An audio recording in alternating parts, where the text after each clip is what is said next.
آزادی برای همه ملت‌ها سقف داره. سقف آزادی رابطه مستقیم با قامت فکری مردمان داره و جامعه‌ای که قامت تفکر و همت مردمش کوتاه باشه، سقف آزادیش هم به همون اندازه کوتاه میشه. وقتی سقف آزادی کوتاه باشه، آدمای بزرگ سرشون رو انقدر خم میکنن که هضم میشن. آدمای کوچولو هم راحت برای خودشون جولان میدن. بعضی از آدمای بزرگم برای بقای خودشون اینقدر سرشون رو خم میکنن که کوتوله میشن و سقفا نم نم پایین و پایینتر میاد و مردم بیشتر و بیشتر قوز میکنن تا اینکه کمرشون خم بشه و دیگه نتونن قد راست کنن.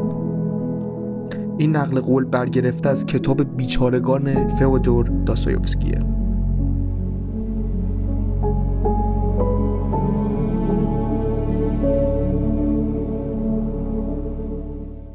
سلام، خیلی خوش اومدید به چنل ماکست. توی این قسمت ما رفتیم سراغ یکی از بزرگترین نویسندگان روسیه که در عصرهای مختلف نامش همیشه به جا مونده، فئودور داستایوفسکی.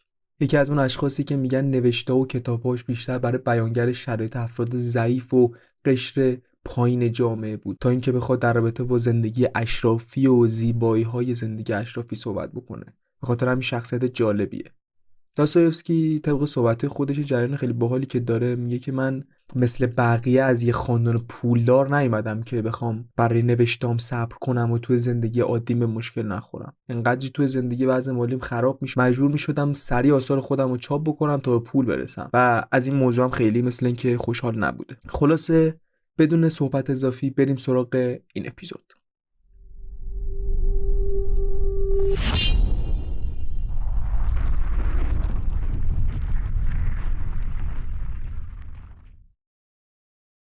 تو این اپیزود من سعی میکنم که اسم تئو رو برای مخفف اسم فئودور استفاده کنم که هم یه مقداری بیانش راحت تر باشه و همینطور گوش شما رو با اسمهای بلند و بالا اذیت نکنم. پس هر وقت که گفته شد تئو، منظور همون داستایوفسکیه. فئودور میخائیلوویچ فرزند دوم خانواده داستایوفسکی بود که توی 11 نوامبر 1821 به دنیا آمد. پدرش مثل اینکه جراح نظامی بازنشسته بودش که توی یه سری جریانات از اوکراین بلند شده بود اومده بود مسکو. مامانش هم دختر یه بازرگانی بود که مثل اینکه این دو نفر با همدیگه آشنا شدن و با همدیگه ازدواج کردن که باباش توی بیمارستان خیریه توی ماریسینکی کار میکرد. در کنارش هم یه مطب مثل اینکه خصوصی داشته و اونجا هم طبابتش رو ادامه میداده. ولی خب وقتی که بحث از پدر و مادر تئو میشه میرسیم به این جریان که باباشو یه جورایی یه مرد سختگیر و سخت کوش و مشکوک میدیدنش. ولی خب مامانش نه، مامانش زنه با فرهنگ از یه خانواده بازرگان، مهربون و خوشبرخورد همیشه توی ذهن‌ها تداعی میشده. خلاصه میگن که این تفکرات مذهبی مادر تئو روی خود تئو هم تأثیر گذاشت و باعث شدش که توی اون برهه زمانی که خیلی بازار شک‌گرایی و این مسائل داغ بود، تئو به این سمت نره و روی اعتقادات خودش حساب باز بکنه. مذهبی که روس‌ها و تئو داستان ما داشتن بهشون میگن مسیحی ارتدوکس. ارتدوکس هم یه جورایی مثل کاتولیک میمونه، فقط به خاطر اینکه شرق اروپا یه مقدار دور بود از مرکزیت واتیکان، اینا به جای پاپ مثلا یه شخص دیگر داشتن به اسم پاتریک که مقدار اصلا دیدگاه خودشون رو داشتن، رویه و جریانات خودشون هم داشتن. خلاصه اگر من جای اشتباه میکنم کسی از عزیزان اگر اطلاعات کامل تری داره حتما بهمون یادآوری کنه. دوستان میان کلام بگم که پادکست خیلی کار ترند و سر زبونا بیفته و هر لحظه‌ای نیست، مخاطب خاص خودشو داره و خب این کار نیاز به این داره که مخاطبهای پادکست از پادکسترها حمایت بکنن تا بتونن اون انرژی خودشون رو حفظ بکنن و به مسیری که دارن ادامه بدن. پس ما به شدت نیازمند این هستیم که شما چنل رو سابسکرایب کنید، برامون لایک کنید اگر ویدیو خوشتون اومد و اگر نظری داشتید یا حتی صحبتی بود، انتقادی بود، نقدی بود یا هر چیزی یا حتی برای شده حمایت ما هم که شده کامنتی رو بذارین تا بتونیم توی این را پیشرفت بکنیم و هر روز رفته به رفته سطح چنل رو بالا ببریم و به بهترین نحو ممکنه خدمات رو به شما ارائه بدیم. بریم سراغ ادامه ویدیو. خلاصه تئو داستان ما خیلی توی اون جریانات شک‌گرایی گیر نمیکنه. باباش توی 1828 به خاطر اون خدماتی که انجام میداد به عنوان یه نجیب زاده در نظر گرفته شده بود. ما هم میدونیم که خب اون از طبقات یه مقدار سخت جابجا شدن، ولی مثلا اینکه توی جریان پیتر اول کبیر این قضیه آزاد شده بود و شما به واسطه اون خدماتت میتونستی یه دونه جا بری بالاتر از اون مقام اجتماعی که داری. خلاصه با این پول و مقامی که به دست آورده بودن تونستن یه مزرعه کوچیکی رو توی تولا بخرن. تولا یه روستای نزدیک مسکو. بعدش هم تابستونا بلند میشدن میرفتن اونجا و وقت میگذروندن و محصولات و ایناشو میفروختن و یه جورایی به خانواده کمک بزرگی کرده بود دیگه. یه جوری فئودال شده بودن برای خودشون. خلاصه تئو تا سال 1833 توی خونه و مدرسه روزانه درس میخوند تا اینکه یهو باباش تصمیم گرفتش که تئو و برادرش میخائیل رو با هم دیگه بفرسته به مدرسه شبانه روزی. میخائیل برادر بزرگتر تئو بودش. خلاص این دو نفر میرن اونجا و 3 سال اونجا تحصیل میکنن توی مدرسه. همون برهایی که داشت تحصیلشون توی مدرسه تموم میشد توی 1837 مامانشون از دنیا میره. همزمان با این اتفاقم تئو درسش که تموم شده بود به خاطر فشارهای پدرش وارد دانشکده افسری توی سن پترزبورگ میشه. بابا چه جوری براش در نظر گرفته بودش که مهندس نظامی بشه. به خاطر همینم فشار روش آورد و تئو هم قبول کرده بود دیگه. خلاصه 1 سال بعد از اینکه تئو میره دانشکده افسری پدرش هم میگن از دنیا میره. حالا یه سری شایعات هم وجود داره در رابطه‌اش که میگن یکی از رعیتای پدر تئو باباشو کشته. حالا یه سری محققا میگن که نه اینا دروغ و افسانه ایه. حالا قضاوتش دیگه با شما. توی سال 1843 از دانشکده فارغ التحصیل میشه و با درجه افسری به شغل اداره مهندسی وزارت جنگ مشغول میشه.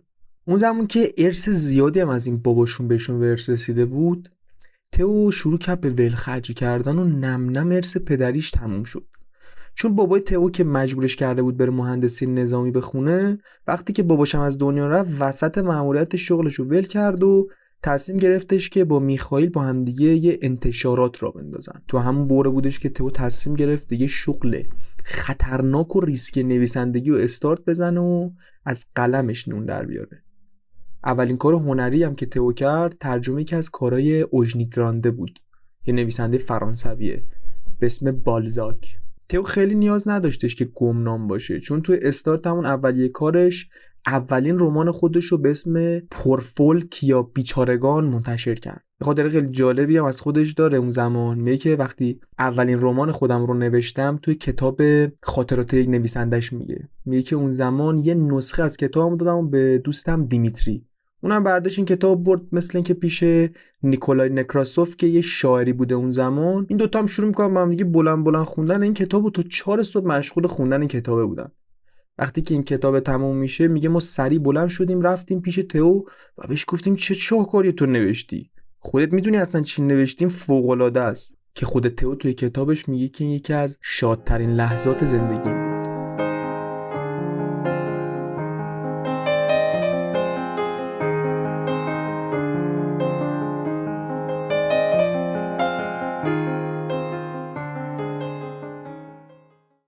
تئو توی 1847 خودش رو درگیر یه سری جریانات سیاسی کرد. مثل اینکه وارد حلقه سیاسی شد که بهش میگفتن حلقه پتراشفسکی. یه گروهی بودن از روشنفکرای سوسیالیسم یوتوپیایی که مثل اینکه دیدگاهشون دنبال عدالت اجتماعی و برابری بود. مثل اینکه خیلی دیدگاهشون هم کارآمد نبود. یه جورایی یه دیدگاه نشدنی و غیر واقع گرایانه بود. یعنی نظری پردازه همچین دیدگاهی راجبش داشتن.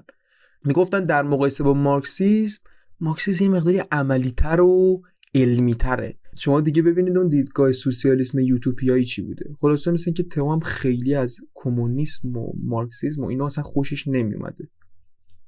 خلاصه تو این گروه مخفی برای خودشون شروع کردن کارهای سیاسی و انقلابی کردن. به سری تبلیغات غیرقانونی هم میکردن که طولی نمیکشه که یکی از جاسوسای پلیس میاد توی جمعشون و به مقامات امنیتی گزارششون رو میده و تئو رفقا توی 1849 به جرم براندازی حکومت دستگیر میشن.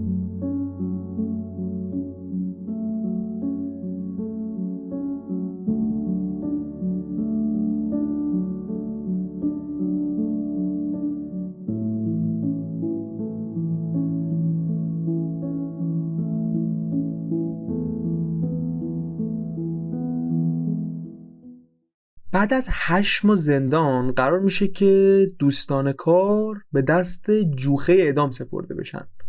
یه نمایشی درست کردن که در طبیعی ترین حالت ممکنه خودش قرار داشته باشه و دوستای تئو خودش فکر کنن که این یه اعدام واقعیه، ولی مثل این که از پشت صحنه این اعدام یه اعدام ساختگی بوده.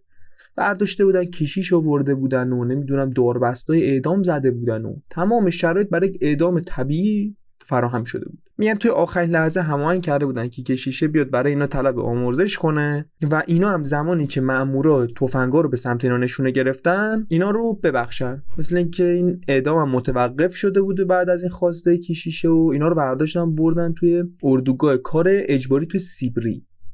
میگن انقدری این فشار عصبی که الان قرار اعدام شیم روشون زیاد بوده که یکیشون جا در جا رد میده و دیوونه میشه. مثل اینکه خود تئو هم خیلی توی این جریان اعدام ساختگی به هم ریخته بود، ولی خب بازم خودش میگه که به خاطر ندارم که توی هیچ لحظه دیگه از زندگیم به اندازه اون روز خوشحال بوده باشم. نتیجه این نمایش و تبعید به سیبری بیماری صرعی شدش که تا آخر عمر تئو هم همراهیش کرد. میگن بعد این جریانات تئو ایده داستان جنایات و مکافات میفته تو سرش، ولی خب عملیش نمیکنه تا سالهای بعد. کلا توی داستاناش فضایی رو تجربه کرده بودش که افراد توی شرف مرگ بودن. بارها این شرایط روحی رو که یه مرد توی نزدیکی اعدام و تمام شدن زندگیشه رو به تصویر کشیده. یه جورایی این جریانات توی داستان ابله هم برداشت آورد و شخصیت اصلی داستان شاهزاده میشکین بود که چند بار مثل همین توصیفایی که میکنه خواننده هم دیگه متوجه میشن که نویسنده داستان خودش تجربه‌ای به شدت وحشتناکی رو پشت سرش گذاشته. تئو از زمان این اعدام ساختگی جریانات زندگیش کلا عوض شد. از اون زمان زندگی رو یه موهبت غیر قابل وصف میدونست و کلا با این جریانات ماتریالیسمی قالب روشنفکری اون موقع هم خیلی حال نمی‌کرد دیگه. فکر می‌کرد که زنده مونده برای انجام یک کار متفاوت. برای این آزادی و مسئولیت فردیش یه ارزش خاصی قائل بود. توی سیبری به عنوان سرباز محکوم بود. تو همون دوره خاطرات خودش رو تو قالب یه داستان به اسم خانه مردگان نوشت که دیگه خبری از فضای رمانتیک و رویایی نبود توش. وحشتایی رو توش توصیف میکرد که واقعا شاهدشون بود. از نگهبانایی توش حرف میزد که اذیت و ظلم کردن برای میل درونی خودشون بود. از اون لذت میبردن، نه اینکه وظیفه‌شون بود که اینا رو اذیت کنن. تئودور میگه اینا جنایتکارایی بودن که کشتن کودکان لذت بخش بود براشون. تولستوی هم در رابطه با این کتاب خانه مردگان میگه که این کتاب شاهکار دوستویفسکیه. بهترین کتابشه. خلاصه توی سیبری تئو چیزی رو تجربه کرد که بهش میگفتن باززدایی اعتقاداتش. یه فضای تحقیرآمیز برای روشنفکرایی که دیدگاه مخالف سیاستمدارای عصر خودشو داشتن. توی کتاب خاطرات نویسنده میگه ارتباطش با دین فضای عجیبی رو براش ساخته بود و دین ارتدوکس و دین عام مردم عادی میدونست، ولی خب خودش همیشه با بدبینیش تو جنگ بود. یه نامه‌ای رو از تئو پیدا کردن که میگن زمانی که تو سیبری بوده تعریف کرده که چجوری تشنه ایمان شده بوده، مثل یه علف خشک منتظر آبه. و نتیجهش هم میگه که اگه مسیح خارج از حقیقته و حقیقت خارج از مسیح، پس من ترجیح میدم با مسیح بمونم تا با حقیقت. یعنی یه جورایی میگه که اگر مسیح خالی بندیه من ترجیح میدم باز با مسیح بمونم و از واقعیت دوری کنم. خلاصه تئو اولین حملات صرعش هم توی خود زندانای سیبری تجربه کرد که فروید راجع به این جریان میگه احتمالاً اون حملات صرعش کاملا منشأ روانشناختی داره که بعداً گفتن که اطلاعات فروید از داستایوفسکی ناقص بود و نمیتونست تشخیص درست حسابی بخواد بده.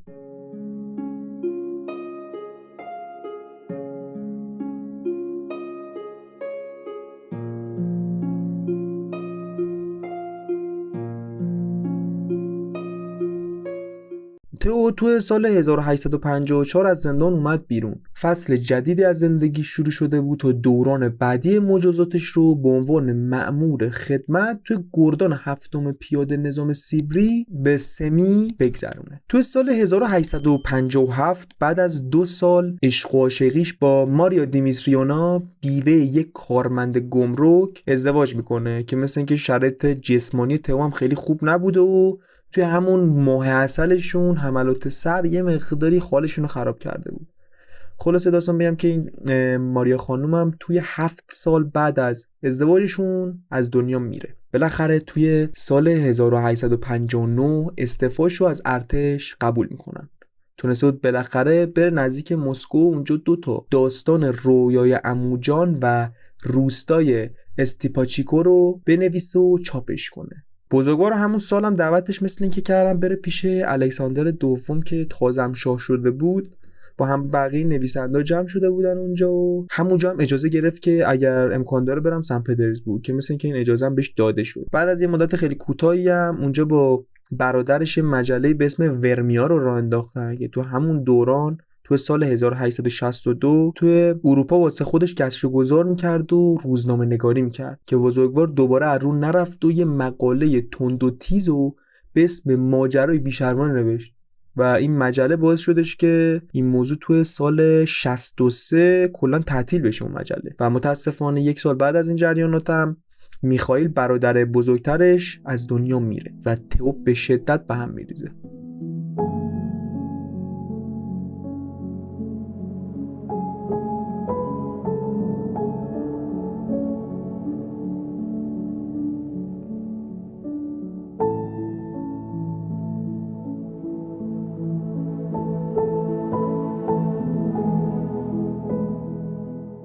تئو کلن چه با حکومت موجود تزاری، چه با تفکرات ماتریالیزمی و نظریه پردازای سیاست مداری و کمونیسم و بلشویکا و همشون مخالف بود. سر این جریانات هم حتی همیشه انگشتای اتهام سمت تئو میرفت دیگه، چون خیلی پشتوانه خاصی نداشت، با تمام جریانات سیاسی تقریبا مشکل داشت. تئو دهه 1860ش کلا توی اروپای غربی بود، دوست داشت اونجا رو تجربه کنه، دوست داشت اون جامعه‌ای رو که فرهنگش رو تحسین میکرد و به خاطر متریالیزمش ابراز تأسف براش میکرد و ببینه. تو این بوره تئو خیلی دنبال وصل کردن ارتباطاتش به نویسنده کوچیک به اسم آپولینار یاسولووا، یه نویسنده کوچیکی مثل این که بوده افتاده بود، ولی خب انقدر قماربازی کرده بود که طلبکارا همش دنبالش بودن و تئو بود و طلبکارا بود. توی همون بره هم یه ناشر بی‌وجدانی پیدا میشه که سر اینکه وضع مالی تئو خیلی خوب نبوده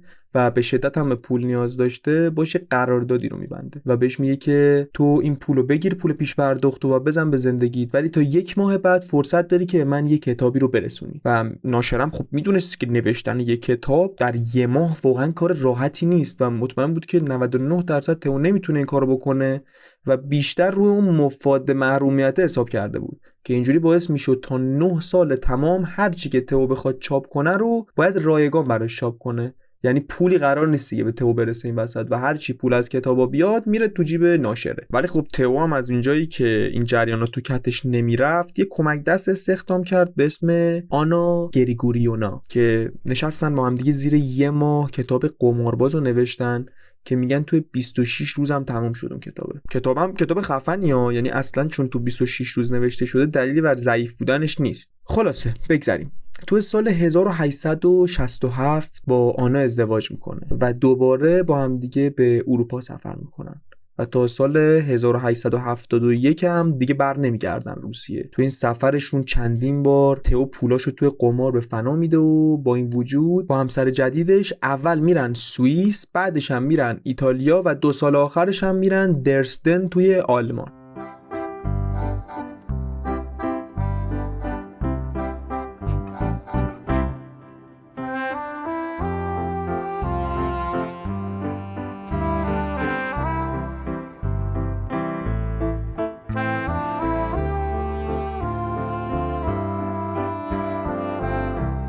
توی فوریه 1868 دخترش سوفیا به دنیا اومد که 3 ماه بیشترم نداشت که توی سال 69 نوشتن داستان ابله یا احمق رو توی فلورانس به پایان رسوند و داستان همیشه شوهر رو توی پاییز همون سال توی درسدن نوشت. تئودور واقعا استعداد عجیبی توی نوشتن داشت و سرعت عملش هم به شدت بالا بود، یعنی این تایمی که ما داریم میگیم برای یک نویسنده واقعا تایم طبیعی و معمولی نیست. توی همون سال دختر دومش به دنیا اومد به اسم لیوبوف. توی سال 1871 رمان جن‌زدگان رو نوشت و توی همون تابستون هم پسرش به دنیا اومد. پسرش اسمش فدیا بود. توی همین سیر برداشت سردبیر یه مجله شدش و کار خودش رو ادامه داد و تو همون عصر هم بودش که الیوشا فرزند آخرش هم به دنیا اومد. ولی خب متاسفانه خورشید زندگیش طلوع و غروب کوتاهی داشت. توی 3 سالگیش به خاطر حملات سر از دنیا رفت.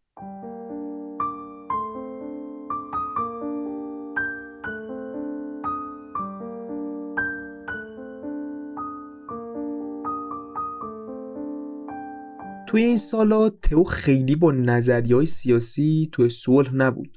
همش در حال جنگ و دعوا باشون. یعنی اینجوری بود که تئو یه کتاب میداد بیرون و با یه جنبش سیاسی اونور در حال جنگیدن بود و اونم شروع میکردن نقدای کوبنده و تنفر و هر چیزی که میتونستن به هم دیگه میدادن. تئو هم بیخیال نمیشد. یه کتاب دیگه میداد متریالیسم رو میزد. یه کتاب دیگه میداد کمونیسم رو میزد. یه کتاب دیگه میداد و همین جوری شروع میکرد دیدگاهایی که اون موقع فعالیت داشتن و زیر بار کتک گرفتن. خلاصه اگر بخوایم بگیم که یکی از مهمترین رمان‌های فئودور چیه، سردمدار تمام آثارش کتاب برادران کارامازوفه.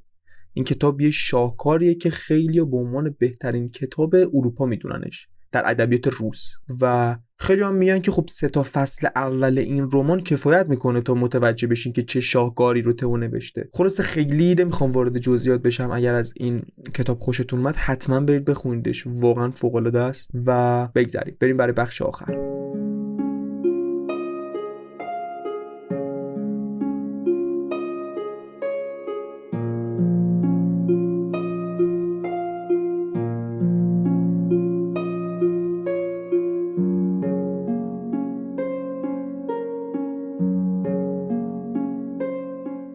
تئو اواخر زندگیش هم توی سال 1880 باز دست از کار کردن بر نداشت و یه سخنرانی تنومندی اومد راجع به اشعار پوشکین، شاعر معروف روسی، نوشت. حدوداً یه سال بعدش هم توی 1881 به خاطر خونریزی ریه که احتمالاً شاید به خاطر بیماری برونشیت ریه یا سل ریوی یا بیماری انسداد ریه اتفاق افتاده براش. شاید هم همشون درگیر کننده ماجرا همزمان بودن. خیلی شواهد دقیقی ازش نداریم. یه جورایی یه جریان خیلی جالبی هم راجع به مرگ تئو میگن که قبل از اینکه تئو فوت کنه 2-3 روز قبلش خواهرش میاد پیش تئو، بهش برمیگرده میگه آقا تو که وضعیت اوکیه، لطفاً این سهم خودتو از املاکی که از عممون به ارث رسیده به ما خواهرا بده. و اینجا هم مثلا که خیلی صحبتاشون قرار نبوده ناراحت کننده نباشه و شروع میکنن با هم دیگه دعوا کردن و رد و بدل کردن فحش و ناسزا که این جریان باعث تشدید بیماری تئو میشه که تئو به خاطر اون هرس و جوشی که خورده بود بیماریش تشدید شد و 2 روز بعدش توی 60مین سال زندگیش از دنیا رفت. واقعا چیه این پول لعنتی که تمام فشارهای عصبی و زجر زدن‌ها و مشکلات و حق‌خوری‌ها زیر سر اونه. خیلی ممنون که این اپیزودو گوش کردین. اگر از این اپیزود خوشتون اومد حتما لایک کنید، سابسکرایب کنید و برامون کامنت بذارید. مرسی که هستین. تا دیدار دیگر، بدرود.